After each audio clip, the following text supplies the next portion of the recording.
Welcome to OTT junction super singer junior season 11. ரொம்ப ஒரு கேப்புக்கு அப்புறமாக நம்ம சேனலில் வீடியோ போடுறோம். ஏன்னா சூப்பர் சிங்கர் தொடர்ந்து நம்ம அதை பற்றி ரிவ்யூஸ்லாம் நம்ம போடுவோம். இந்த முறை மே மாதம் வந்து சூப்பர் சிங்கர் ஜூனியர் ஆரம்பிக்க போகுது அப்படின்னு சொல்லியிருந்தாங்க. சொன்ன மாதிரியே ஜட்ஜஸ் லான்ச்சுக்கான ஒரு சாங்கை ரிலீஸ் பண்ணியிருக்காங்க. சித்ராமாவும் டி இமான், சின்ன கோயில் சித்ராமாவும் ஒரு ஜட்ஜு, டி இமான் ஒரு ஜட்ஜு. அடுத்த ஜட்ஜு யாருங்கிறத அடுத்த சாங்கில் வெளிப்படுத்துவாங்கன்னு நினைக்கிறேன். அந்த பாட்டு சூப்பராக இருக்குது. அந்த பாட்டாக இருக்கட்டும், அந்த அனிமேஷனாக இருக்கட்டும், ஏஐ மூலமாக அந்த குழந்தைங்களெல்லாம் அந்த பிக்சரைஸ் பண்ணது. ஸோ அவங்க வந்து அந்த தட்டாம்பூச்சியில் வந்து ஹெலிகாப்டரில் லேண்ட் பண்ணுற மாதிரி லேண்ட் பண்ணுறது, அது எல்லாமே நல்லா இருந்தது. சித்திரமா அண்டு கடைசியாக வந்து அவங்க அந்த சாங்குமே கேட்குறதுக்கு ரொம்ப இனிமையாக இருந்தது. ரொம்ப சிம்பிளாக, ரொம்ப ஒரு டச்சிங்காகவும் கேட்சியாகவும் இருந்தது. நம்ம வந்து இதுவரைய சூப்பர் சிங்கர் ஜூனியரை பொறுத்தவரைய 10 சீசன் நடந்திருக்கு. So SSJ10 பொறுத்தவரைய Ulaganayagan Kamal Haasan and இசைப்புயல் AR Rahman இவங்க 2 பேரும் தான் வந்திருந்தாங்க சீஃப் கெஸ்ட்டாக.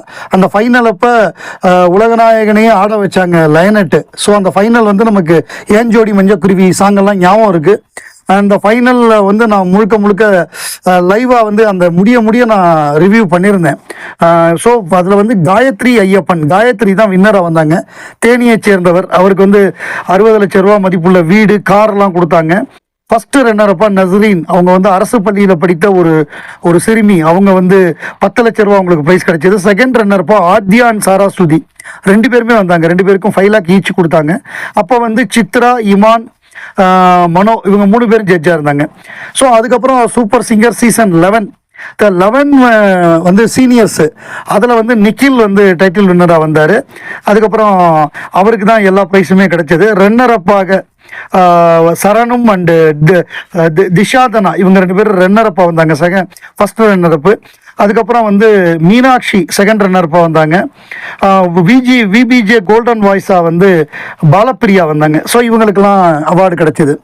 இப்போ வந்து 11th சீசன். இந்த 11th சீசனுக்கு ஆடிஷன் வந்து தமிழ்நாடு ஃபுல்லாக, தமிழ்நாடு மட்டும் இல்லாமல் கேரளாவில் சிங்கர்ஸு, இலங்கையை சேர்ந்த சிங்கர்ஸ்னு நிறையா உலகம் முழுவதும் உள்ள சிறுமி குழந்தைங்களை வந்து ஆடிஷன் பண்ணியிருக்காங்க. அந்த ஆடிஷன் பண்ணதுலேருந்து பெஸ்ட்டாக வந்து ஒரு 25 பேரோ 24 பேரையோ அவங்க வந்து ஃப்ளோர் ரவுண்டு, அதாவது நம்ம ஸ்டூடியோ ரவுண்டில் வந்து ஆரம்பிக்கும். ஸ்டூடியோ அந்த இதில் வந்து செட் ரவுண்டுன்னு சொல்லலாம் அதை.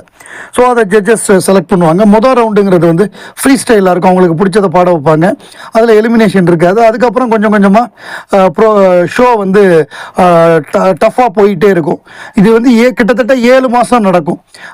கடந்த முறையெல்லாம் வந்து எப்படின்னா ஆகஸ்டில் ஆரம்பித்து பிப்ரவரி மாதம் ஃபைனல், பிப்ரவரி 1ஆம் தேதி ஃபைனல் வந்தது.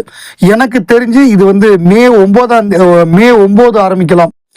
இப்போ வந்து மே 1ஆம் தேதி வெள்ளிக்கிழமையா, மே 1 வெள்ளின்னா மே 8, மே 9 சனி ஞாயிறு தான் இது நடக்கும். மே 9, 10 அல்லது 16, 17, இந்த மே 9ஆம் தேதி அல்லது மே 16ஆம் தேதி சூப்பர் சிங்கர் ஜூனியர் ஆரம்பிக்கும். அதுக்குள்ளே பாக்கி உள்ள ஜட்ஜஸையும் இன்ட்ரடியூஸ் பண்ணிடுவாங்க. ஸோ இந்த சீசன் நமக்கு சம்மரில் ஆரம்பித்து தீபாவளி நவம்பர் மாதம் தான் முடியும். அதுவரையும் நமக்கு வந்து மிகப்பெரிய ஒரு இசை விருந்தாக நமக்கு அமையும். நம்ம எவ்ரி வீக் நம்ம உடனே இமீடியட்டாக ஒவ்வொரு எபிசோடு முடிய நம்ம ரிவ்யூ பண்ணிடலாம். ப்ரொமோ வர்றப்பையும் ரிவ்யூ பண்ணலாம்.